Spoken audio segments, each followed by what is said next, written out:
It is Tuesday, so it's time to see how many times Steve Serby will throw a red challenge flag. So welcome to the post-Week 9 edition of Challenge Flag, where we review the hottest NFL takes. And with me, as usual, is a great New York Post sports columnist, Steve Serby. Steve, what's up, man? How you doing?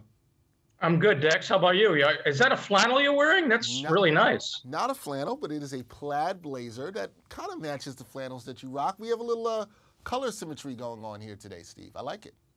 Well, we have symmetry every time we do these. Let's face it. I do agree with that, and we still promise the people we're going to get a flannel that you'll see both of us wearing in the same show or we're recording. It'll happen. It's going to go down. Now, Steve, we got to get to the challenge flag stuff. The Giants, they traded Kadarius Toney to the Kansas City Chiefs last month, and Toney made his Chiefs debut on Sunday night, catching 2 passes for 12 yards against the Titans. More productive than the 2 games that he played with the G-Men this season.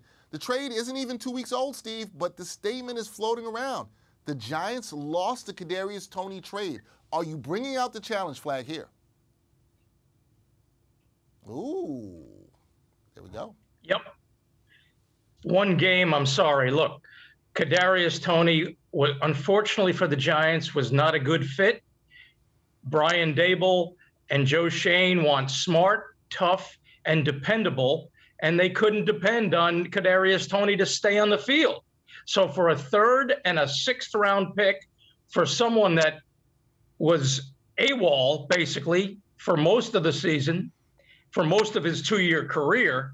Now, Andy Reid, of course, will probably try to replace Tyreek Hill by using Toney in a multitude of ways. But until he can stay on the field and produce, I think that the Giants made out very well by getting a 3rd and a 6th. And look, it may very well be that New York was the wrong place at the wrong time for Kadarius Toney. Kansas City might be a better locale for him, but they did not lose this trade. Where's my challenge flag? I dropped it. I'll throw it again if you want. You can always throw it again. I'll throw it again. There you go. Yeah. Always can throw Good it trade. again. Good Twice. trade. Do the challenge flag twice on them. There we go. All right, let's move on to the Jets. Jets fans, they are still flying high, and they're out here saying it's not the same old Jets after the team's huge home victory over the Buffalo Bills on Sunday. Some, they're handing out the green Kool-Aid. I know you've seen this, Steve, to whomever will drink it, and they're making statements like this one. The Jets have the best defense in the NFL. Challenge flag or nah, Steve? What are we going with here? Oh, wait, that's not Kool-Aid. I'm sorry. That's that's Lysol. I didn't want that. You don't want that.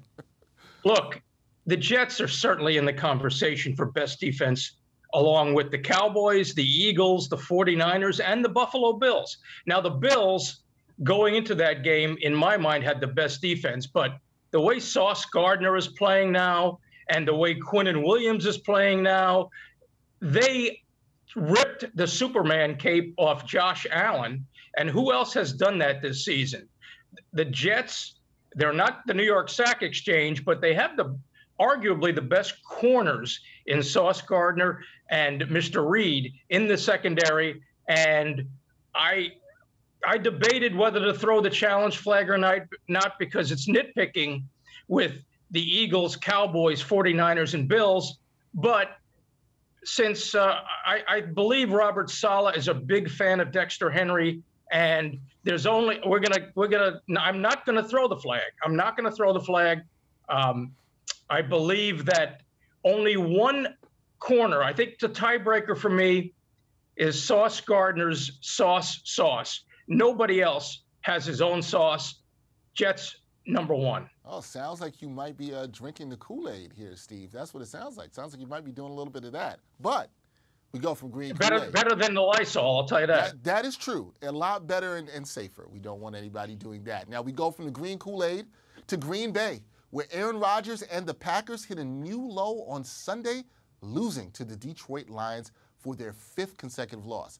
Questions have arose here, Steve. Is it over for number 12? Even, I know your favorite artist, Lil Wayne, he's out on Rodgers saying the team should have gotten rid of the QB before the 2022 season. So, Steve, the streets are talking, and they are saying that Aaron Rodgers will not be the starting QB for the Pack in 2023. What say you? I'm tempted to throw the flag, but there's a very good chance that he'll, with Aaron Rodgers, who knows? I mean, the guy, we can't get into his mind for sure. Only he knows, and he won't tell us. He'll be 39 next month. He's got 14 touchdowns against 7 interceptions this year. Terrible for him. We've known for the last couple of years how he's wanted more wide receivers. He's got a couple of young ones in Romeo Doubs and Christian Watson, but he lost Davante Adams. And the question for me is the guy having fun? He doesn't look like he's having fun during this 3-6 season. And, when you talk about retirement, sometimes that means you're already retired.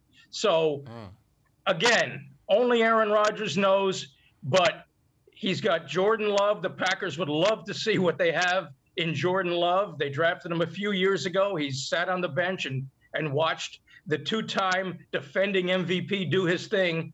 But there's no path to a Super Bowl right now for Aaron Rodgers. And maybe he and Brady go out together. So what was the question again, Dex? Do you think he'll be the starting quarterback in 2023? Or you know what? Then I'll throw the flag and I'll say he won't. I say he's gone. Okay. I'll say he has retired. Okay. Or will retire. Will retire. Will not be the starting quarterback in 2023. But again, Packers. Okay. Again, when it comes to Aaron Rodgers, who the hell knows? Who knows? We will have to wait and see. Now, somebody who was having fun on Sunday, that was Justin Fields. He continued to make his case as the best quarterback from the 2021 NFL draft class. He reached some historic heights in the Bears' Week 9 loss to the Miami Dolphins. The Bears QB set multiple NFL and franchise records, $179 rushing yards, most by QB in a regular season game, and he became the Bears' single-game franchise record holder for rushing yards by QB, Steve. So, the Justin Fields hype train, it is rolling in Chi-Town, with some people saying Fields is a franchise QB. Are you throwing the challenge flag on this one? No. He has been compared, and I can see it, to a young Cam Newton.